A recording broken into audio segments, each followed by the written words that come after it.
20 बड़ी मईशतों के लीडर्स भारत पहुंचे हैं। जो सबसे बड़ा मुआहदा सामने आया है जिसकी पूरी दुनिया में चर्चे हैं, India middle east economic corridor है, जो कि इंडिया को मिडिल ईस्ट और फिर यूरोप वहां से अमेरिका को कनेक्ट करेगा। ये गेम चेंजर साबित होगा इंडिया के लिए। जो बड़ा मकसद है इस प्रोजेक्ट को लाने का वो है चाइना को काउंटर करना। सऊदी वली अहद ने साफ इनकार किया कि मैं पाकिस्तान का दौरा नहीं। वही सऊदी अरब इंडिया में जाकर अरबों डॉलर्स के मुआहदे कर रहे हैं और हमें वो चंद घंटे की मुलाकात भी मुयसर नहीं है। तो हमारे लिए, हमारी डिप्लोमेसी के लिए एक शर्म का मकाम है। दुनिया के इतने बड़े बड़े नुमाइंदे सरबराहान इंडिया में जमा हुए, लेकिन इन सब में से, इन दर्जनों सरबराहान में से क्या कोई एक भी नहीं था? क्या हमारे किसी एक सरबराह से भी कोई ऐसा ताल्लुक नहीं है कि वो चंद घंटों के लिए बैलेंस करने के लिए ही चलें पाकिस्तान का विजिट कर? इंडिया से ये मिडिल ईस्ट को कनेक्ट करेगा और ये थ्रू शिपिंग, दरअसल ये शिपिंग और रेल का नेटवर्क है। बड़ी आसानी से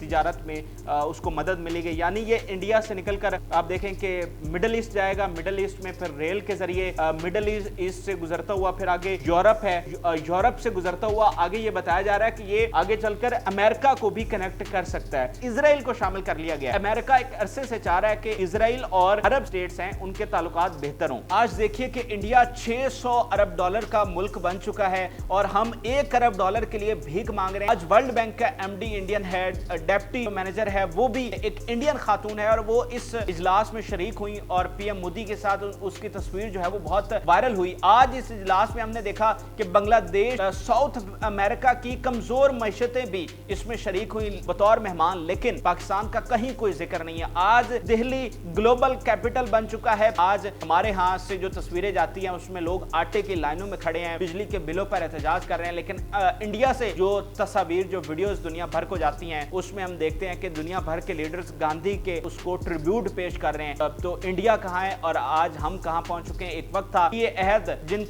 जिनको खुद ड्राइव करते हुए इमरान खान फ्रंट सीट पर बैठकर ड्राइव करते हुए खुद लेकर आते थे, इतने अच्छे ताल्लुकात थे और उन्होंने कहा था कि मैं पाकिस्तान का सफीर हूं। ये सऊदी वली अहद ने कहा था कि मैं पाकिस्तान का सफीर हूं और आज चंद घंटे के लिए भी यहां पर आने के लिए वारा नहीं कर रहे। तो सोचिए ये बैलेंस ऑफ पावर कितना बिगड़ चुका है। हमारा और उनका मवाजना हम खुद भी अब नहीं करना चाहते। सच्ची बात तो ये है, हम खुद भी इस बात को समझ चुके हैं कि अब हमारा इंडिया से कोई मवाजना नहीं है। नाज़रीन, समझ नहीं आ रही कि हम खुशी मनाएं कि हमारा पड़ोसी मुल्क भारत दुनिया को लीड कर रहा है, या फिर इस बात का गम मनाएं कि हमारा दुश्मन जो है वो इतना ताकतवर हो चुका है। इस वक्त दिल्ली जो है वो आलमी दारुल हुकूमत बन चुका है।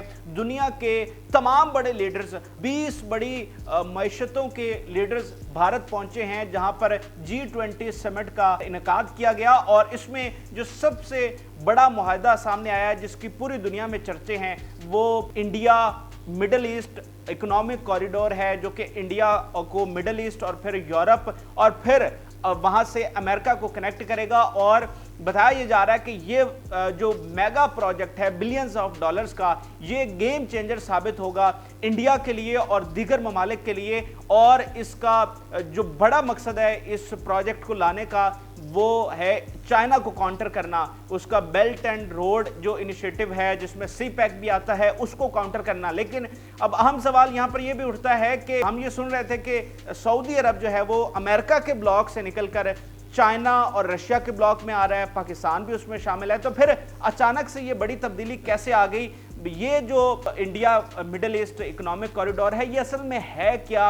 ये किस तरह से गेम चेंजर साबित होगा? और सऊदी वली अहद ने किस तरह से भारत के साथ ये मुआहदा किया, अमेरिका ने कैसे उनको राजी किया? और सऊदी वली अहद चंद घंटों के लिए उन्होंने पाकिस्तान रुकना था, लेकिन हमारे ऑफिशियल्स, हमारी हुकूमत, हमारी इस्टेब्लिशमेंट क्यों वली अहद मोहम्मद बिन सलमान को चंद घंटों के लिए भी नहीं रोक पाई? तो इस वीडियो के 2 हिस्से हैं, इन दोनों पर बात करेंगे। सबसे पहले जो सऊदी वली अहद का पाकिस्तान क्यों नहीं रुके, इस पर मुख्तसरन बड़े इख्तिसार के साथ आपके साथ शेयर करता हूँ।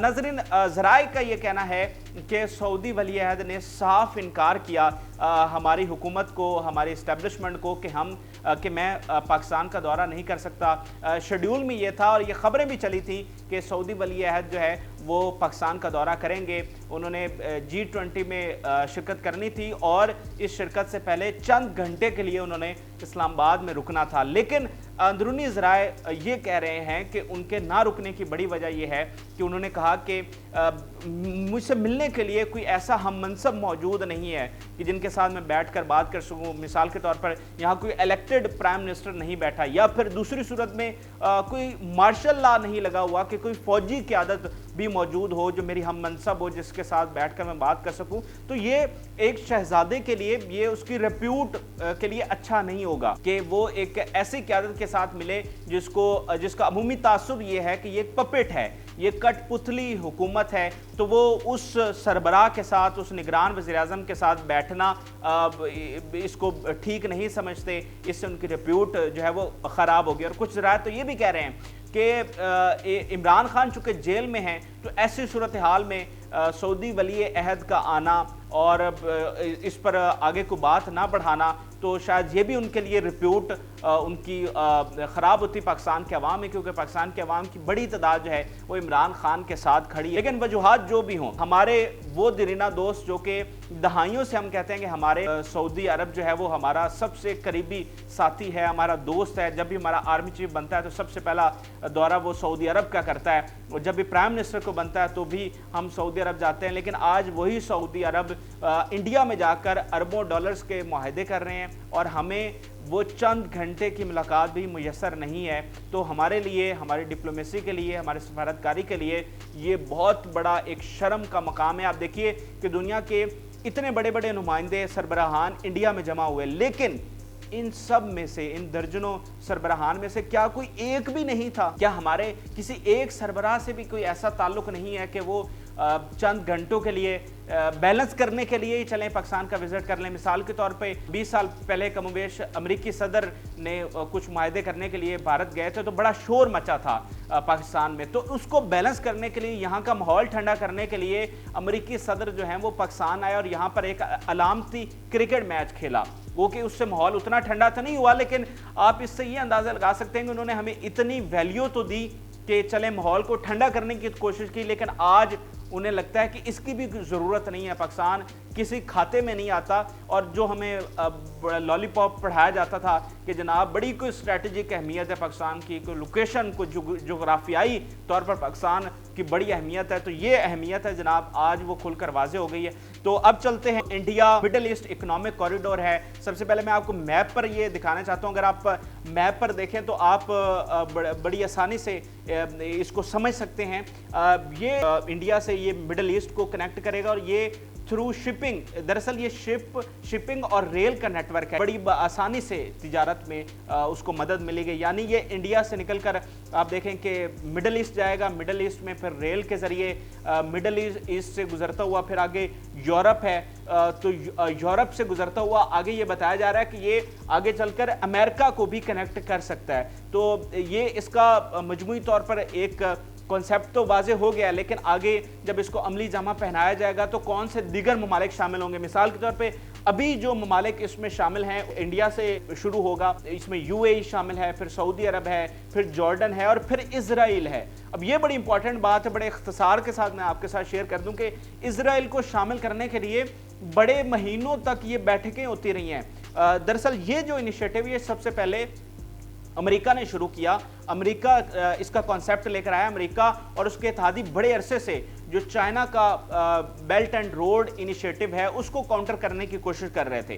تو کوئی ایسا پروجیکٹ لے کر آنا چاہ رہے تھے کہ جو اس میگا لیول کا ہو اور ان کو کاؤنٹر کر سکے چائنا کو. تو بڑے سوچ و بچار کے بعد یہ ایک پروجیکٹ ان کے ساتھ سامنے آیا کہ ہم اس طرح سے جو چائنا کا ہے بیلٹ اینڈ روڈ انیشیٹو جس میں سی پیک بھی شامل ہے اس کو ہم جو ہے وہ کاؤنٹر کر سکتے ہیں. یہ جو بیلٹ اینڈ روڈ انیشیٹو ہے یہ میں آپ کو بتا دوں کہ یہ ایشیا اور افریقہ کو کنیکٹ کرتا ہے. امریکہ کا خیال یہ ہے کہ چائنا جو ہے وہ بڑی تیزی کے ساتھ اس خطے میں اپنے انفلوئنس کو بڑھا رہا ہے, تو اس کو کاؤنٹر کرنے کے لیے وہ یہ پروجیکٹ لے کر آئے ہیں کہ وہ بھی اس کنیکٹیوٹی کو بڑھائیں. آپ دیکھیں کہ اس G20 سمٹ میں جو افریقن یونین ہے ان کو بھی پرماننٹ سیٹ دی گئی ہے, تو اس سے بھی آپ اندازہ لگائیں کہ امریکہ جو ہے وہ ہر جگہ پر چائنا کو کاؤنٹر کرنے کی کوشش کر رہا ہے.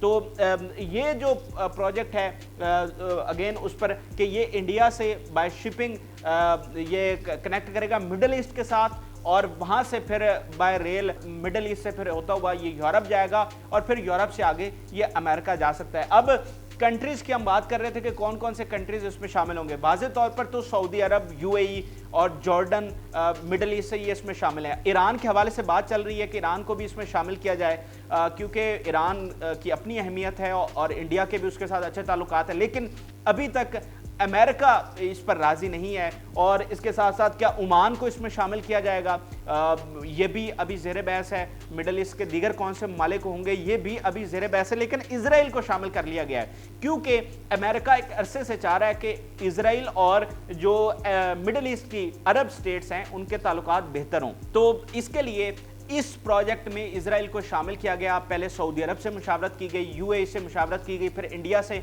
मुशावरत की गई और सब ने इत्तफाक किया और इस इत्तफाक के साथ इजराइल को इसमें शामिल कर लिया गया है। जो इन्फॉर्मेशन आई है उसके मुताबिक तकरीबन ये $30 बिलियन के राउंड अबाउट ये प्रोजेक्ट होगा और इसमें पाइपलाइंस भी शामिल होंगी जिसके जरिए आप इलेक्ट्रिसिटी और एनर्जी की ये पाइपलाइंस होंगी। इसके अलावा कनेक्टिविटी के लिए जो डाटा केबल्स हैं उनका एक जाल बिछाया जाएगा। तो बेसिकली ओवरऑल ये पूरा जो मेगा प्रोजेक्ट है ये कनेक्टिविटी का है, ये ट्रेड का है और ये इतना बड़ा प्रोजेक्ट है कि इस आगे चलकर वो अफ्रीका है उसको भी इसमें शामिल किया जा सकता है। 60 दिनों की टाइमलाइन दी गई है कि 60 दिनों में इसको बाकायदा इसका आगाज कर दिया जाएगा और बताया जा रहा है कि इस प्रोजेक्ट के बाद 40% ट्रेड है वो तेजी से होगी। तो इंडिया के लिए ये एक गेम चेंजर साबित हुआ है। इतनी बड़ी सरमायाकारी अब इंडिया में आ रही है, बड़े जबरदस्त डिप्लोमेसी के साथ हमें मानना पड़ेगा, बेशक वो हमारा दुश्मन है, लेकिन जिस तरह से डिप्लोमेसी की है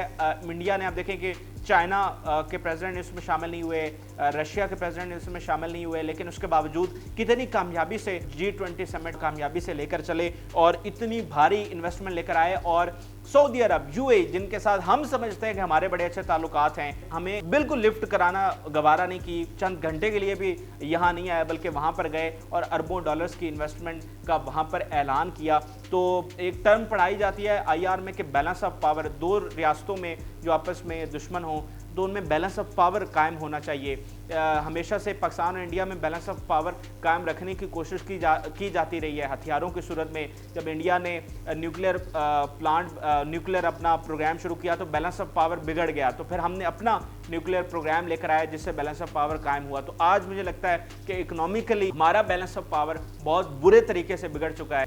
आज देखिए कि इंडिया $600 अरब का मुल्क बन चुका है और हम $1 अरब के लिए भीख मांग रहे हैं। आज वर्ल्ड बैंक का MD Indian head, deputy manager है, वो भी एक इंडियन खातून है और वो इस इजलास में शरीक हुई और PM मोदी के साथ उसकी तस्वीर जो है वो बहुत वायरल हुई। आज इस इजलास में हमने देखा कि बांग्लादेश और साउथ अमेरिका की कमज़ोर मईशतें भी इसमें शरीक हुई बतौर मेहमान, लेकिन पाकिस्तान का कहीं कोई जिक्र नहीं है। आज दिल्ली ग्लोबल कैपिटल बन चुका है, पूरी दुनिया की जो न्यूज़ चैनल्स हैं वो उस पर तजिए कर रहे हैं, आर्टिकल्स लिखे जा रहे हैं, लेकिन पाकिस्तान कहीं कोई जिक्र नहीं है। आज इंडिया की रिप्यूट कहां से कहां पहुंच चुकी है, लेकिन पाकिस्तान का इमेज कहां से कहां पहुंच चुका है। आज हमारा ग्रीन पासपोर्ट किस तरह से उसकी रिप्यूट नीचे गिरी है, किस तरह से हमें वीज़े रिजेक्ट किए जा रहे हैं पाकिस्तानियों को, आपको इस बात का बिल्कुल भी अंदाज़ा नहीं है। आज हमारे हाथ से जो तस्वीरें जाती हैं उसमें लोग आटे की लाइनों में खड़े हैं, बिजली के बिलों पर एहतजाज कर रहे हैं, लेकिन इंडिया से जो तस्वीर, जो वीडियोस दुनिया भर को जाती हैं उसमें हम देखते हैं कि दुनिया भर के लीडर्स गांधी के वहाँ पर जाकर उसको ट्रिब्यूट पेश कर रहे हैं। तो इंडिया कहाँ है और आज हम कहाँ पहुँच चुके हैं। एक वक्त था कि दुनिया हम दोनों को एक ही पलड़े में देखती थी। दुनिया अगर कोई एक्शन लेती थी तो हम पाकिस्तान को भी एतमाद में लेकर वो एक्शन लेते थे, लेकिन आज अमेरिकी सदर जो है वो पाकिस्तान आना तो क्या हमारा फ़ोन कॉल भी सुनना गवारा नहीं करते। और यही वली अहद जिनको खुद ड्राइव करते हुए इमरान खान फ्रंट सीट पर बैठकर ड्राइव करते हुए खुद लेकर आते थे, इतने अच्छे ताल्लुकात थे और उन्होंने कहा था कि मैं पाकिस्तान का सफ़ीर हूँ। ये सऊदी वली अहद ने कहा था कि मैं पाकिस्तान का सफ़ीर हूँ और आज वो चंद घंटे के लिए भी यहाँ पर आने के लिए गवारा नहीं कर रहे। तो सोचिए ये बैलेंस ऑफ पावर कितना बिगड़ चुका है, हमारा और उनका मवाजना हम खुद भी अब नहीं करना चाहते। सच्ची बात तो ये है कि हम खुद भी इस बात को समझ चुके हैं कि अब हमारा इंडिया से कोई मुवाजना नहीं है, और ये बड़ी ही तलख हकीकत है। कभी भी पाकिस्तानियों ने ऐसा सोचा नहीं था। तो इस मुख्तसर वीडियो में मैंने कोशिश की कि दोनों जो बड़े इश्यूज़ हैं उन पर आप को आगाह करूं। सऊदी वली अहद का पाकिस्तान में आना और जो ये मेगा प्रोजेक्ट है ये क्या है, उम्मीद करता हूँ कि आपको बुनियादी इस चीज़ की समझ आ गई होगी। अपनी राय से आप ज़रूर आगाह करें। इजाज़त दीजिए।